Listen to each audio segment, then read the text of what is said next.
안녕하세요. 일신사입니다. 저희 채널에는 신박한 사연들이 많이 있으니 많은 분들의 구독 부탁드립니다. 이번 사연은 쓰니님과 친정 식구들까지 까던 신우를 시부모님 앞에서 똑같이 돌려주었다는 아주 시원한 사연인데요. 신우 옳게 간 기싸움이 참 복잡 미묘하네요. 함께 보시겠습니다. 안녕하세요. 남편과 저 둘 다 30대 초반으로 맞벌이 부부입니다. 작년 5월에 결혼했고 아이는 아직 없어요. 남편은 저보다 2살 많고 신우는 저와 동갑입니다. 신우는 결혼 전부터 저에게 시비를 걸어왔어요. 새 식구에게 거는 기싸움이라 해야 할까요? 암튼 신우와 참 여러 가지 일이 있었습니다. 얼마 전에는 신우와 좀 큰 일이 있었어요. 당연히 제가 이겼죠. 앞으로도 신우에게 계속 이길 생각이에요. 결혼 전 남편과 연인 사이였을 때부터 신우는 제 기분을 상하게 만드는 경우가 많았습니다. 양가의 인사를 드리기 전까지 신우를 본 적은 없었어요. 결혼 전에 남편이 카톡 프사에 저와 찍은 사진을 올려놓은 것을 보고 신우는 오빠가 아깝다는 식으로 댓글을 적어 놓았습니다. 신우가 적은 글을 보고 저는 남편에게 동생이 너무한 것 아니냐고 좀 뭐라 했거든요. 그때 남편은 자기 동생을 감싸는 식으로 말을 하더라고요. 만약 신우가 신우 남친 여동생에게 그런 소리 들으면 기분 좋겠냐고, 나는 부모 형제도 없는 사람인 줄 아냐고 했더니 남편은 그때서야 이러더라고요. 그리고는 마지못해 저에게 사과를 했습니다. 저는 그때 남편에게 듣고 싶은 말이 동생한테 얘기해서 다시는 이런 일 없도록 할게 이거였어요. 이런 반응이 당연한 것 아닐까요? 제가 큰 것을 바랬던 걸까요? 한참이 지나고 나서야 남편은 자기 동생이 저에게 미안하다 전해달라는 말을 했다는데 별로 믿음이 가지는 않았습니다. 한 번은 제가 새로 산 옷을 입고 찍은 사진을 남편에게 보냈는데 남편은 SNS에 그 사진을 올려놓았어요. 신우는 그때도 저를 은근히 디스하는 멘트를 댓글로 달아놓았습니다. 약간 농담식으로 말한 것이라 화를 낼 수도 없고 해서 그냥 넘어갔어요. 남편과 결혼하고 얼마 안 되었을 때 집에서 저녁을 먹으며 남편과 얘기를 하는데 남편은 나중에 신우가 결혼한다고 남편감을 데리고 오면 확실히 군기를 잡을 것이라 하더군요. 자기 동생 조금이라도 속상하게 만들면 가만두지 않겠다고 술을 먹이며 으름장을 놓을 것이라는데 참 어이가 없더라고요. 친정아빠와 오빠가 혹시라도 남편에게 그런 행동을 했냐 물었더니 아니라고 하면서 그냥 자기는 그렇게 할 것이라고 했습니다. 그게 신우에게 도움이 될 것이라 생각하냐 했더니 남편은 저에게 너는 우리 식구가 되었는데 무슨 소리를 하는 것이냐며 짜증을 내더라고요. 너무 어이가 없어서 남편에게 우리는 부부가 되었고 나중에 아이가 태어나면 그야말로 우리 둘이 합심해서 아이들에게 울타리가 되어줘야 하는 것인데 언제까지 오빠는 부모님과 동생만 생각할 것이냐고 말했다가 그날 대판 싸웠네요. 이날 대판 싸운 후로 남편은 제 편을 들어주는 사람 비슷하게 되기는 했습니다. 신우는 저희가 결혼을 한 후에도 저만 보면 은근히 저를 까는 멘트를 날렸습니다. 제가 키가 좀 큰 편이고 마른 편이에요. 저희 부모님과 오빠도 저와 비슷합니다. 신우는 저에게 너무 말라서 볼품없다는 식으로 자주 말했어요. 저희 가족들도 너무 말라서 좀 없어 보인다는 식으로 말을 했습니다. 제가 좀 마른 편이기는 하지만 그렇게 볼품없는 외모는 아니에요. 키는 169이고 날씬해서 옷발도 잘 받는다고 사람들이 자주 말해줍니다. 말라서 빈약한 부분이 있기 때문에 뽕의 힘을 빌리기는 하지만요. 대학 때도 학교에서 나름 인기녀였어요. 신우는 결혼식 때 저희 오빠를 봤다며 키는 큰데 너무 말라서 좀 그렇다고 하더군요. 제가 묻지도 않았는데 왜 그런 소리를 자꾸 했는지 참 이해가 가질 않았습니다. 남자는 등발이 좀 있어야 여자들이 좋아한대요. 신우는 자기네 남매는 외모가 잘나서 항상 자신감이 넘친다고 하는데 도대체 그 기준이 뭔지 묻고 싶었던 적이 한두 번이 아니었습니다. 저는 솔직히 남자 외모를 보는 편이 아니었습니다. 남자를 사귈 때 대화가 통하는 것을 중요하게 생각했어요. 남편 외모가 나쁜 편은 아니지만 그냥 평범한 정도입니다. 키도 평균 키이고요. 남편에게 말했어요. 시댁에 가면 신우가 자꾸 나와 친정 식구들에 대해 안 좋게 말해서 기분 나빠서 시댁에 가는 것이 부담스럽다고 말했습니다. 이런 얘기를 하면 남편은 웃으면서 넘기려는 경우가 몇 번 있었어요.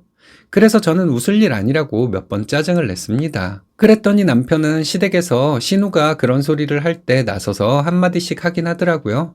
근데 신우는 별것도 아닌 걸 가지고 왜 난리냐는 식으로 말했고, 시어머니는 신우가 틀린 말을 한 것도 아닌데 너는 왜 그리 예민하냐는 식이었습니다. 시댁에 가면 스트레스만 받아서 오니까 시댁에 별로 안 가고 싶더라고요. 신행 다녀와서 거의 2달 동안은 2주에 한 번씩 시댁에 갔는데 가기 싫어서 안 갔습니다. 양가 공평해야 하기 때문에 친정에도 가지 않았고요. 시댁에 안 가고 가끔 시어머니께 안부 전화만 드렸는데 시어머니는 왜 안 오냐, 전화는 왜 매일 안 하냐며 뭐라 하셨습니다. 그냥 못 들은 척하고 말았습니다. 신우가 기분 나쁘게 하는 소리에 편들어주던 시어머니였기 때문에 시어머니에게도 별로 좋은 감정이 안 들었죠. 게다가 전화할 때마다 잔소리만 하시니 더더욱 감정이 안 좋아졌습니다. 우리 부모님과 오빠에 대해 안 좋게 말하는 것을 서슴지 않고 하는 사람들이니 저도 무시당하는 것이 되잖아요. 저희 친정아빠와 시어머니 생신이 같은 달에 있어요. 친정아빠 생신이 좀 빨라서 친정에 가서 생신 챙겨드리고 왔습니다. 용돈도 챙겨드리고 맛있는 음식도 사드리고 왔습니다.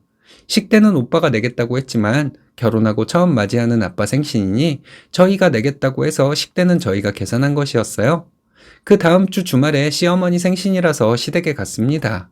시댁 근처에 있는 고깃집을 예약해서 식사를 하고 시댁으로 갔어요. 시댁에 가자마자 신우는 저를 디스하기 시작했습니다. 오랜만에 만나서 그동안 저를 디스하지 못한 것을 쏟아내듯이 난리를 치는데 그 주둥이를 꼬매버리고 싶었네요. 제가 머리가 긴 편이 아닌데 신우는 제가 머리가 너무 짧다며 시비를 걸더군요. 자기처럼 머리가 길어야 여자로서 매력이 있다는데 머리 길이가 그렇게 중요한가 하는 생각에 사로잡혀 한참을 있었던 저도 참 한심하다는 생각이 듭니다. 그리고 저희 오빠가 아직 결혼을 안 했는데 그걸 가지고도 난리더군요. 성격에 문제가 있는 것이냐, 너무 키가 크고 말라서 여자들이 별로 안 좋아하는 것은 아니냐, 능력이 없어서 결혼을 못하고 있는 것이 아니냐, 별소리를 다 하더군요. 제 표정이 점점 굳어지고 안 좋아지는 것을 본 남편이 신우에게 한마디 하더라고요. 왜 자꾸 그런 소리를 하냐고, 좋은 날에 좋은 얘기 위주로 하라고 했더니 신우는 자기 생각을 말하지도 못하냐고 오히려 성질을 냈습니다. 순간 짜증이 확 나서 제가 신우에게 좋은 날에는 좋은 얘기만 하는 게 맞다. 평소에도 들어서 기분 나쁠 안 좋은 얘기는 될 수 있으면 안 하는 것이 좋다 말했는데 신우는 자기를 가르치려 듣는 거냐며 더 큰 소리로 짜증을 내더라고요. 자기 생각을 말하는 것이 나쁜 것은 아니지만 이렇게 얘기를 하는데 신우는 당연하지, 내 생각 말도 못하고 사나? 이러더라고요. 그래서 제가 맞아요 이러고 신우에게 말했어요. 사실 내가 보기에는 신우가 키도 작고 뚱뚱에 가까운 통통이라 보기만 해도 너무 답답하고 덥다고. 우리 또래 사람들 다들 먹는 거 조절해서 살 빼는데 뭘 그렇게 먹어서 살을 찌우냐고. 결혼 어떻게 할 거냐고. 아까 보니까 고기도 아가씨가 제일 많이 먹더라고. 게다가 아가씨는 눈치 없이 의식의 흐름대로 말하는 사람이니 연애도 어려울 것 같다고 했습니다.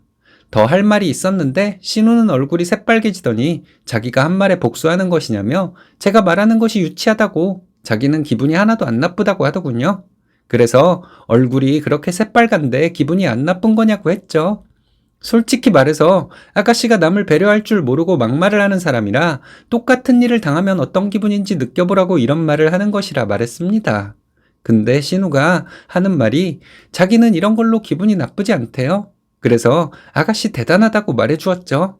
근데 나는 아가씨가 막말하는 거 기분 나쁘니까 하지 말아달라고 했습니다. 그리고 아가씨는 기분이 안 나쁘다니 아가씨에 대해 마음에 안 드는 점이 있으면 필터링 없이 말해주겠다고 했어요. 시어머니가 그런 소리에 기분 안 나쁠 사람이 어디 있냐고 하시길래 그러게 말이에요. 아가씨가 막말할 때 저는 기분 나빴는데 아가씨는 하나도 기분이 안 나쁘다네요. 아가씨가 잘못하는 것이 있으면 아가씨를 위해서 바로바로 말해주려고요. 이랬더니 시어머니도 말을 못하셨습니다. 시댁에서 이런 얘기를 할 때 솔직히 긴장 많이 했거든요. 신우가 급발진이라도 하면 어쩌나, 시어머니가 신우 편을 들면 어쩌나 했는데 다행히 그런 일은 없었습니다. 남편도 저에게 잘했다고 하더군요. 제가 말을 속 시원하게 잘해서 자기도 속이 시원했다고 하는데 이 박쥐 같은 놈아, 넌 이기는 편 너네 편이냐?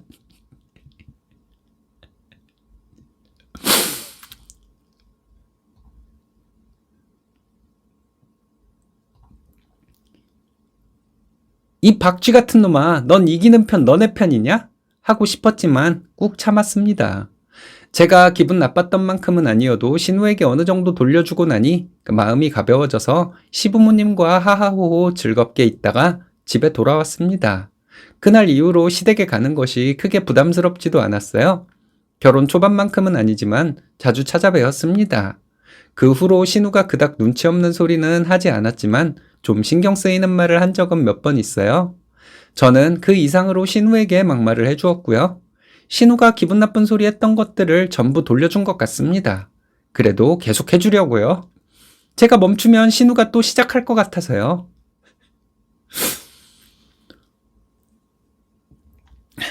미친 개는 몽둥이가 약이란 말이 생각나네요.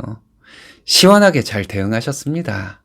남편뿐 아니라 사람 심리가 난 더 센 사람 편 이런가 봐요. 멋지십니다. 앞으로가 더 기대되는 사이다 사연이네요.